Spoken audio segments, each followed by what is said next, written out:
absolute pleasure to be back here among you for this block. I'll be back later in the week, but I am going to turn the microphone now over to the amazing Proto Magical Girl to take over. And I will see you all later on. Thank you very much.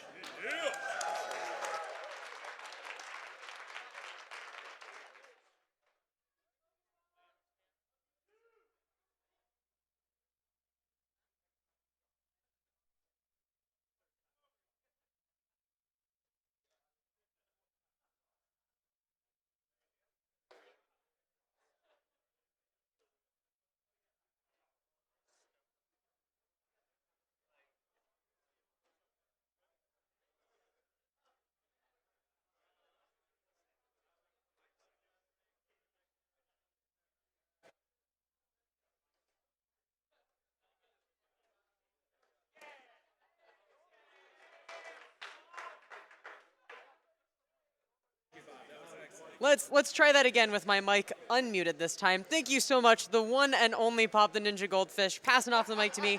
Welcome, AGDQ 2018. My name is Proto Magical Girl. I'm going to be your host. I love you. You're great. Inspiration to hosting. He's so good. My name is Proto Magical Girl. I'm going to be host for the next couple runs here. Before we get right back into the action with NEScard's Dragon Warrior run, we are going to play a quick Twitch ad. So see you in a minute.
Welcome back, Awesome Games Done Quick 2018. Let's get right into this as the setup for Dragon Quest, Dragon Warrior, whatever you want to call it, continues. We have a $100 donation from Worshipper, who says, Redemption, sick blindfolded tunnel run, TMR. Here's another 100 for the Superman 64 run.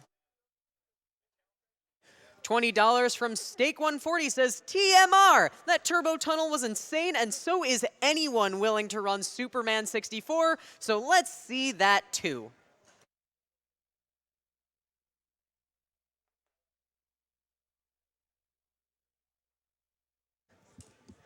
Ladies and gentlemen, we have a $5,000 donation from the one and only Fangamer. And the wonderful team over at Fangamer simply says, that blindfolded speeder bike run, ... space, exclamation mark, exclamation mark. A $150 donation comes from Reverend. Wow, TMR, that was amazing, unbelievable, GG. GG's indeed, TMR, that was absolutely incredible. It Was Me 93 donates $5, sharing love and good feels from the UK. We here in the US take those love and good feels and bounce them right back at you, friend.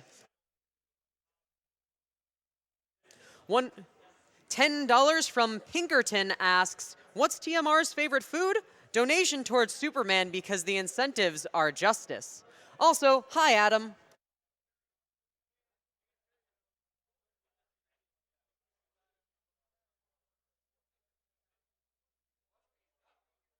All right, I want to take a quick minute here to talk about the prizes that we have during this block, because for the NES block isn't over yet.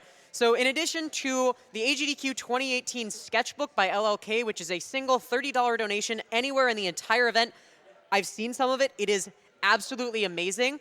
I like to remind you about the $150 cumulative donation for the 8th generation console bundle, PlayStation 4, Xbox One, and a Switch, all yours. And the horror AGDQ banner is still up for $50. During the rest of this block, you can still win for $20 an original NES with an EverDrive N8. I don't know how people speedrun NES games without an EverDrive. It is such an indispensable tool, and they cost well more than $20 themselves, let alone the console. For $10, you can get a Chosaglyph poster and a copy of Metroid Samus Returns for the 3DS. Another $20 will get you a beautiful handmade Samus Aran figurine, and $5 will win you a Dragon Warrior Perler magnet set. So if all of that, plus Superman 64, and all of the incredible things going on at this event isn't enough to get you to donate, well, it probably is, so I'm not even going to worry about that. $250 comes from Fast B. Just tuned in time to catch TMR's Blind Turbo Tunnel Run. Wow, had to donate after that.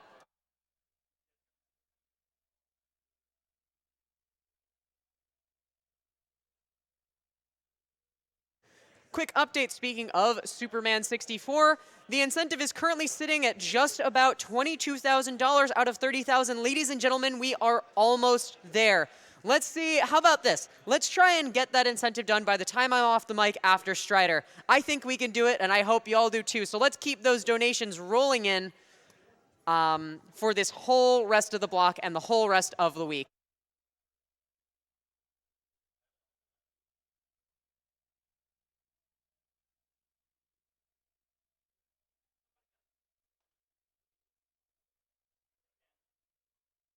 All right, ladies and gentlemen, it looks like we are ready to go with NEScardinality and Dragon Warrior. NEScard, take it away. Hi.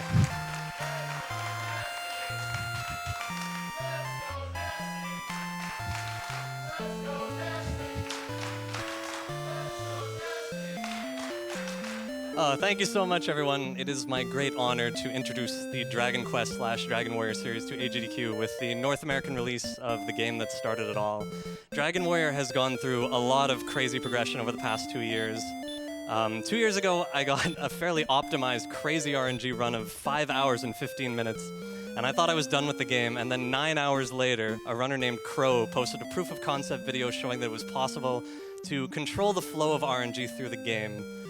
And what followed, I spent 2.5 weeks basically putting together a manipulation run, and what followed was, to my knowledge, the largest reduction of an optimal run in NES speedrunning history, so it was a pretty big deal. So if you're wondering how short could an RPG like this be with no glitches, no wrong warps, we're gonna find out. Before I start, I just need to let you guys know a couple things. When you step from one tile to another, the RNG cycles forward one value, and it uses that value to determine whether or not you encounter an enemy on that square. Anytime you're standing still, the RNG cycles forward 60 frames per second, so it cycles on every frame. So if we're aiming for a very specific pocket of RNG, we don't have much time to do it. So let's jump into this. I'm going to introduce my couch crew in a bit. For now, I'm going to ask them to count us in. Take it away, guys.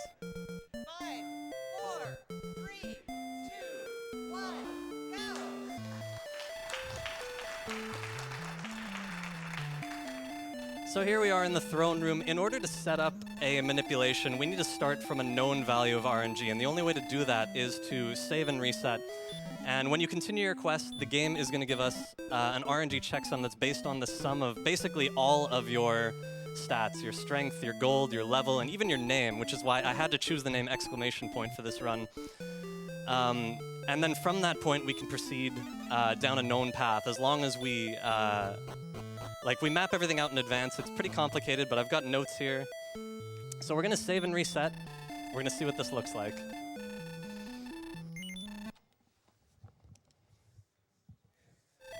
So the first thing I have to do is clear this text box on a specific frame, because the king doesn't give us a prompt, but we got it there. I can tell by the way the guard moved. He went up and down.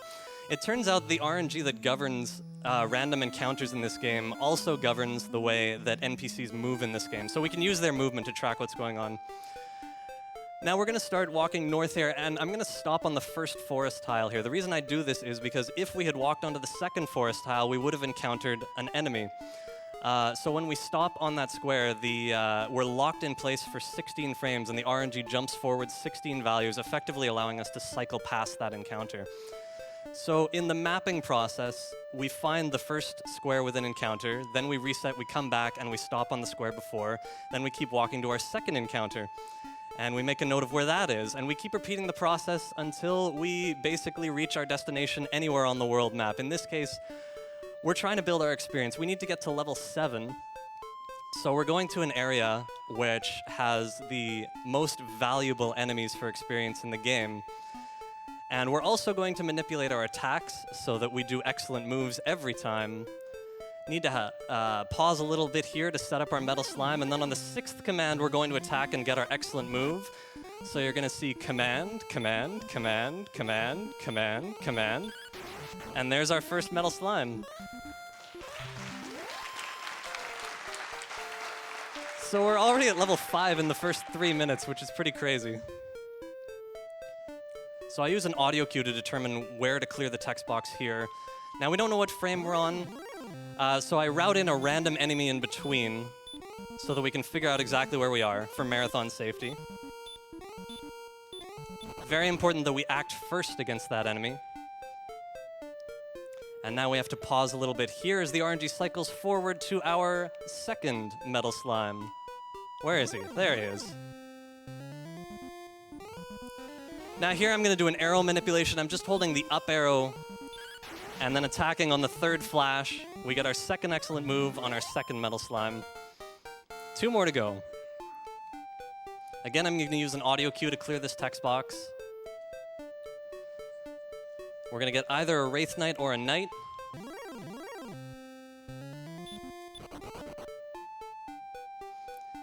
And another pause. Here I'm watching the animation of our sprite to determine how long I'm waiting. Here are 3 commands, command, command, command. And our 3rd excellent move.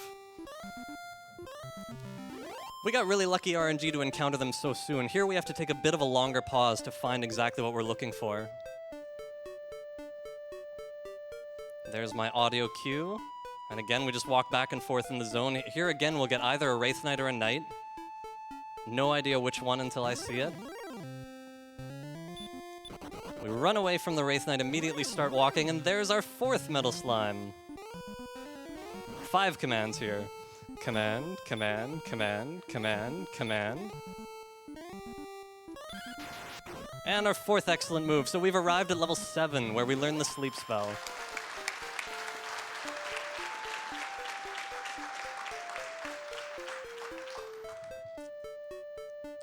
And again, we're going to death warp at this point to get back, and this is a predetermined death warp. We get a nice quick death from a Demon Knight. We're going to be sent back. We're going to save and reset and start a new RNG chain from a new checksum. So all the manipulations are going to be different, but the process is similar.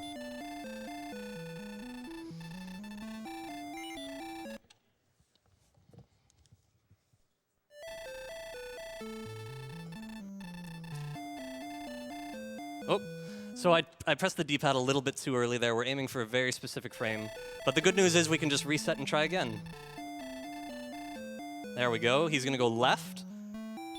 And then down here, these ladies in my way are going to go up right, down, down, up. And that's just a way of verifying that we are on the right frame. Our next step is to go east to Remulder, where we buy keys. We need 3 keys to beat the game, but we're going to get 5. The 2 extra are going to be for picking up the wings that are in a treasure chest in that town. And the wings are going to save us an 80-second walk home at the end of the game. The first time I did this route, I actually did the 80-second walk home. Never occurred to me to pick up the wings. So yeah, just being very careful where I stop here.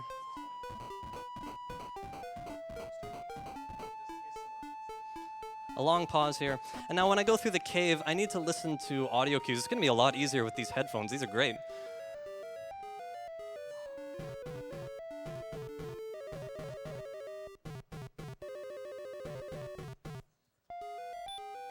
All right, we're clear and on our way to our gold man. Now, a gold man would make short work of us without the sleep spell, which is the first reason we need to be at level 7. So we're going to put him to sleep, and we're going to manipulate all of our hits for maximum damage, essentially, or near maximum.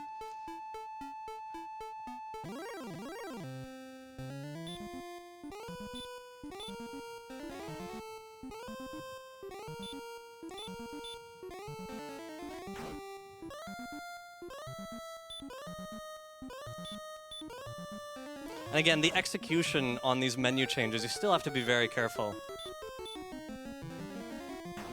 All right, 2 commands here for the last hurt. And this hurt is to manipulate him so that he gives us enough gold. On the frame where he's killed, it determines how much gold he gives. We get 196, which is just barely enough. We're going to have a random wolf here. We're going to run away. And we've made it into town. So I'm going to be buying 5 keys, then we'll pick up the wings. We'll do another death warp, save and reset. So now would be a good time for some donations.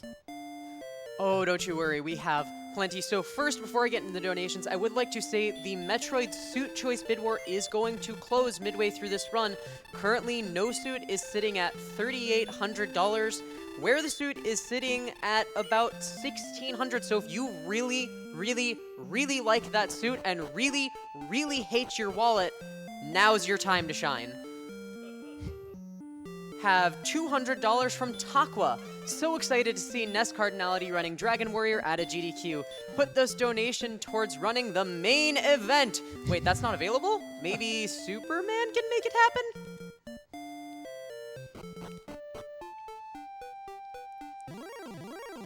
$20 from Pikabuck says, using RNG manipulation to get my comment read. Command? Command? Command.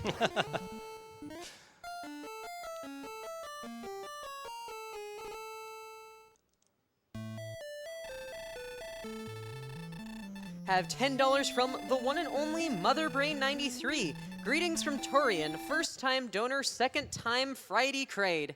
Good luck on the run, McFly. Oh, and congrats on your new PB in Karnov. Feels rid, man. All right, we're into the next section here. And I had the idea late last year to combine 2 different sections into one. It requires difficult manipulation to chain them together.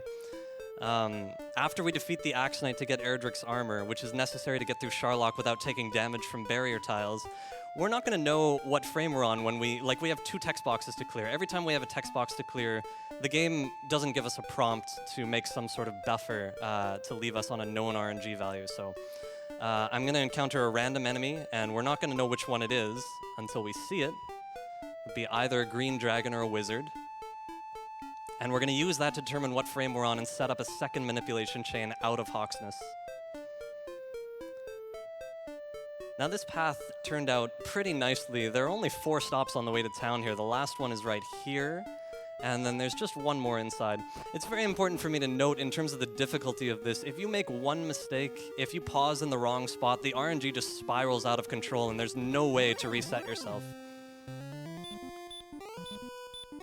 So here again, we put the Axe Knight to sleep. Without sleep, we would not be able to do anything to him at level 7 with no weapon. And we're going to use a combination of excellent moves and the hurt spell.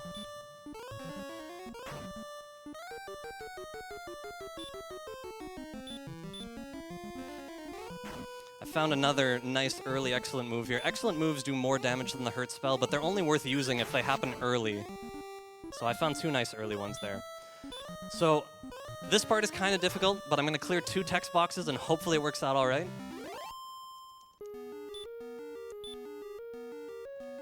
Looks good. So we pace back and forth here. I didn't have to pace back and forth at all. I found the wizard right away, and we're on our way to the token now.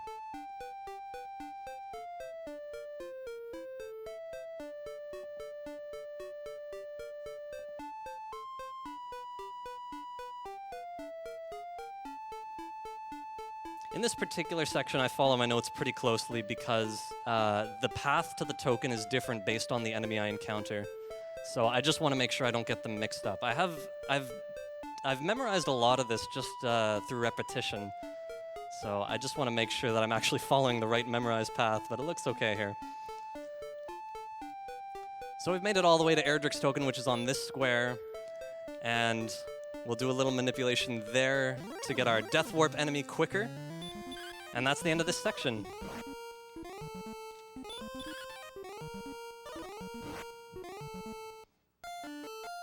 Gonna take this opportunity to thank you.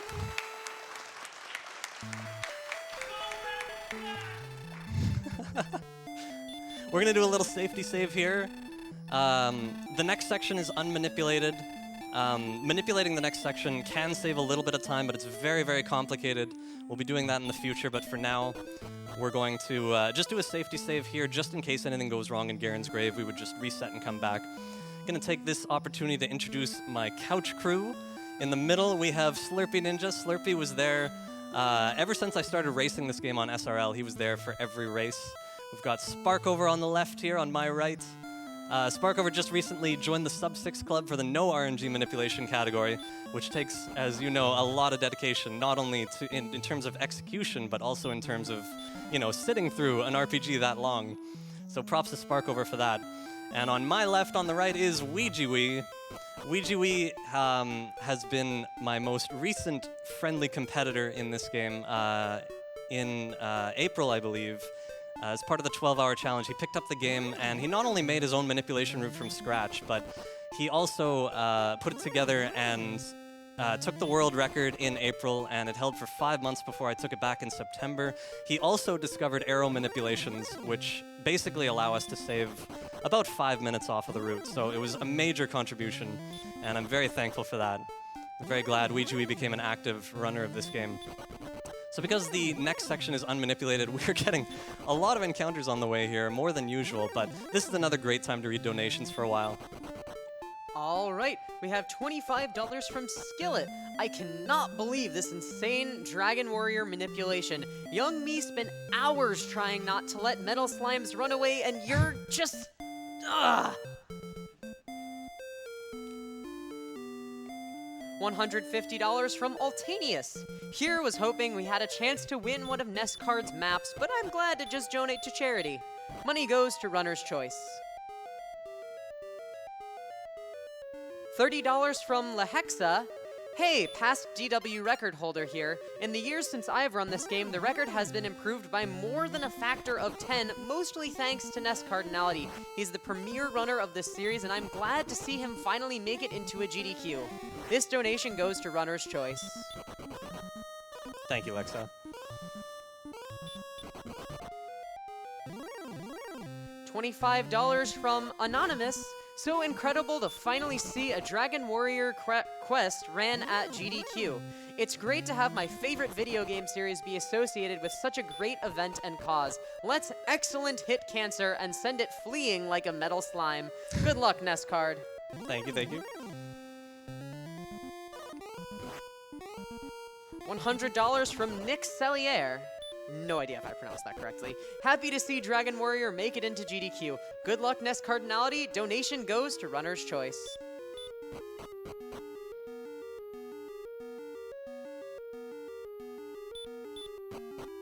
$200 from Jam Crow. Hey, AGDQ. Been looking forward to this Dragon Warrior run all week.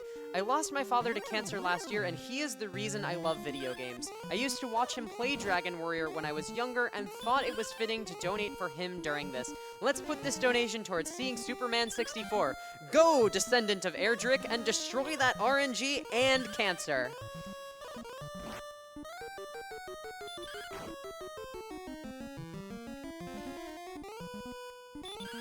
$5 from Princess Gwaelin.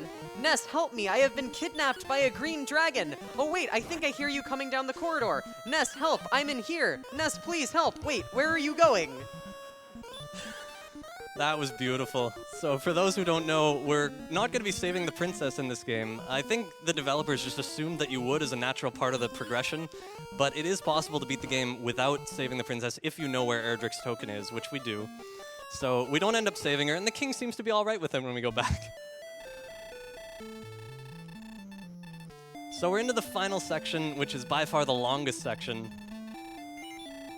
It's been a crazy adventure learning how to manipulate these sections together. Okay, I got a good frame there. So the NPCs downstairs are going to go up, up, down, right, down, right.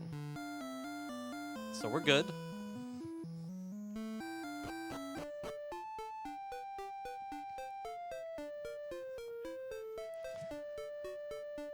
So there are 5 phases to this section. We need to go get the Staff of Rain, get the Rainbow Drop, clear a staircase on the first floor of Sharlock, pick up Erdrick's sword, and then after all that, go and beat the Dragon Lord. Tying these sections together is pretty difficult in real time, but I've had a lot of practice with it, and I've gotten pretty comfortable within the marathon setting, so let's make it happen. Staff of Rain first. After I clear the text boxes picking up the Staff of Rain, again, I'm going to have to come outside and encounter a random enemy. We're looking for either a Scorpion or a Magidrake.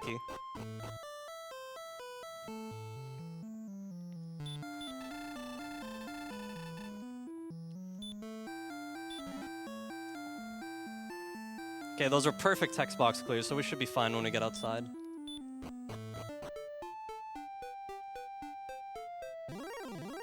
There's our Scorpion.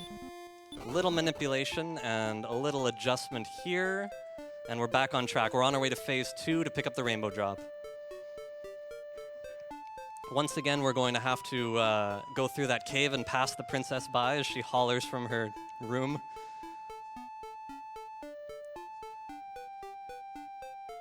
We're going to stop here, still avoiding random encounters all over the place, and a little pause here.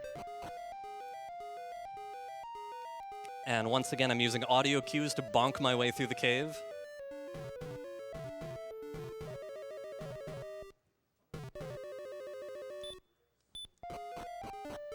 Pause here, and continue on our way south.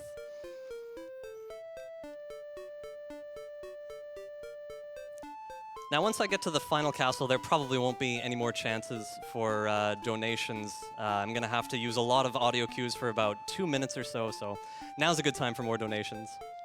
All right, we have $150 from Digital Badger. The RNG manipulation is strong with this one. $20 from Anonymous. NEScard's meticulous nature makes watching his runs like Dragon Warrior amazing.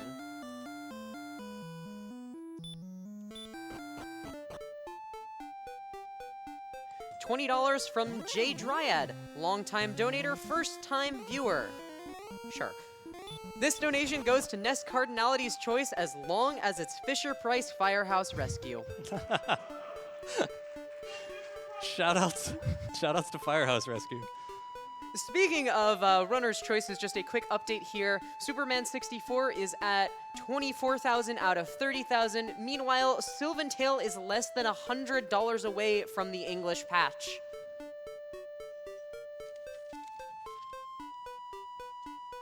$20 from Shy Ranger. This Final Fantasy game sure looks different.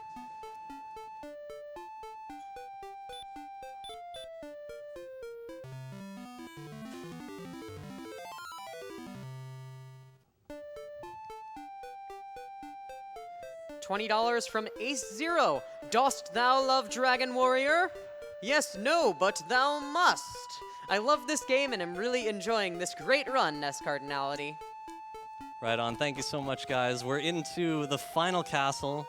I can't look at the time, but we should be somewhere around the 21 minute mark. So that's pretty cool. I'm going to be in the dark for the next 2 minutes, so I'm going to have to rely on audio cues. I'm going to need silence, so please bear with me as we descend into darkness. Another manipulation here to control where we are. And here we go, guys.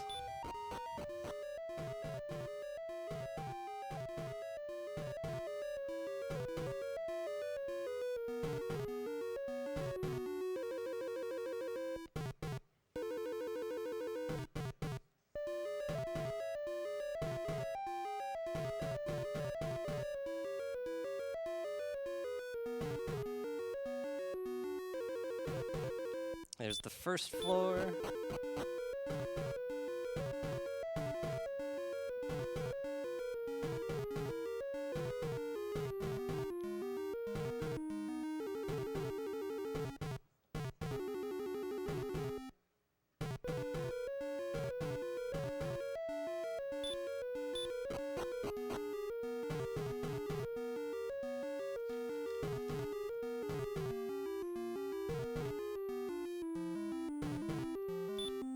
almost to the sword.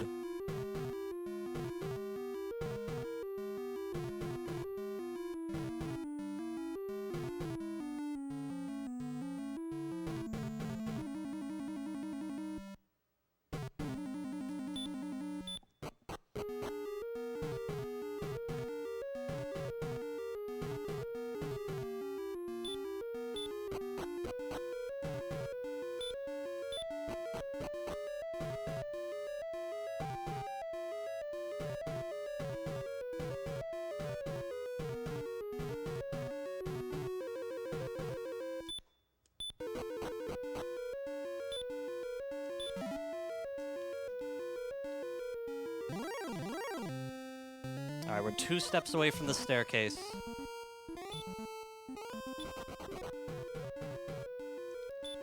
Perfect.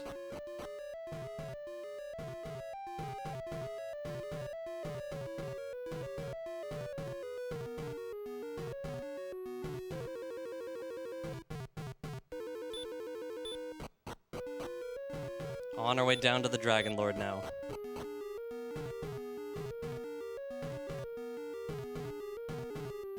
Once again, everything has to be perfect.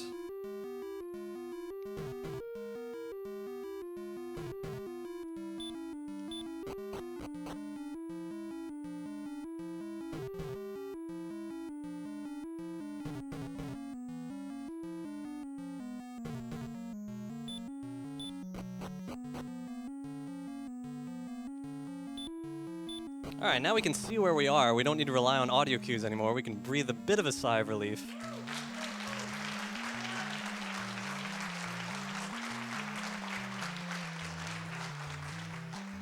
Thanks so much, guys. There was a 50-50 chance of being on either square when we encountered an enemy in the room with the sword. We got the one where we get to do the nice fancy little manipulation here to set up our final encounter. It goes a little something like this. All right, we're good. So the Dragon Lord, the process of mapping out this battle is very time-consuming. First of all, the reason we get the sword is so that we can do enough damage to actually do a significant amount in the first round. We could beat him without the sword, but we'd be doing 1 damage per attack, and so it would take probably about a half an hour to beat him that way. Definitely worth it to detour for the sword. And you'll notice we're doing 10 damage here every time, so it takes a while to find the right iterations where we do 10 damage, and also the Dragon Lord casts Stop Spell. We need him to cast Stop Spell every time so that we don't take damage, and he only casts Stop Spell 25% of the time. So it can take a while to find the right iterations where we get the desired results, but it's nothing compared to the second form of the Dragon Lord, which is coming up shortly. Here's our last hit on the first form.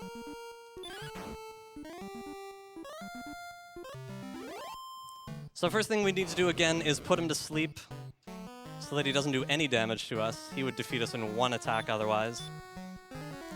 All right, 3 commands here. Command, command, command.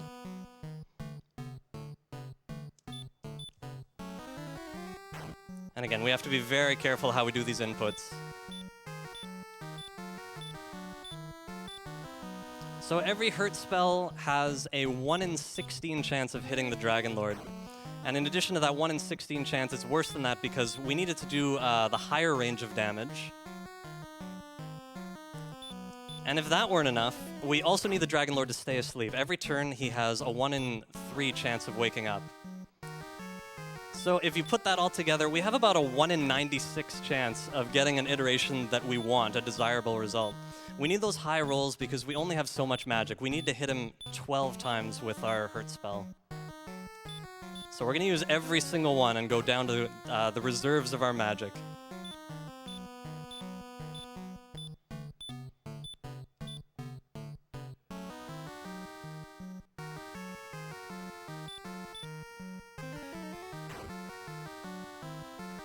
No commands here, just an arrow manipulation.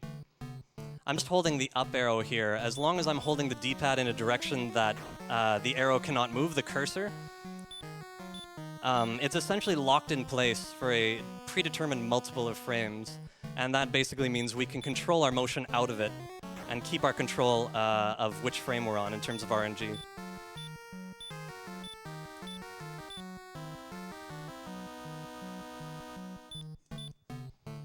All right, 3 hits to go. 4 commands on this one. Command, command, command, command.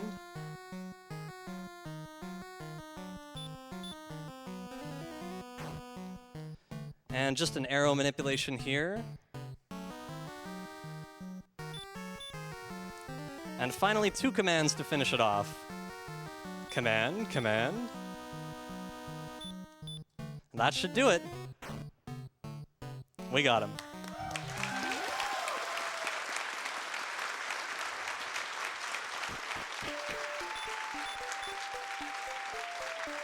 So this is the moment where we use our wings to avoid that 80-second walk home, which I did on my first run, which is hilarious to think about now. Time ends on last input, which I'll give you a quick 3-second countdown for. It's kind of difficult to gauge where it is. 3, 2, 1, time. Ladies and gentlemen, let's give it up for that absolutely incredible run. Anyone can just speedrun a game. You have someone here who has taken complete control of this game, moving through the dark, manipulating RNG. Absolutely incredible NEScardinality. Let's give it up.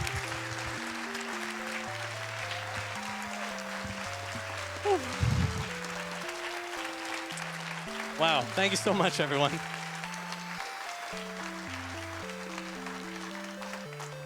First of all, I want to thank 3 specific people without whom the world record would not be as low as it is if it weren't for their contributions. Crow for making the proof of concept video. He doesn't even run Dragon Warrior. I don't know what made him look at this game, but he did, and it changed the face of the game forever. Karakarn, my first friendly rival. We exchanged the world record a couple times shortly after RNG manipulation was discovered. And of course, WeeGWee, my most recent competitor. Between the 2 of us, you're going to see some fireworks in this game in the future. We're going to keep going with it. I have speedrun 55 NES games so far. This is by far my largest contribution to the NES speedrunning world. So from the bottom of my heart, I hope you enjoyed it. Thank you all so very much for watching.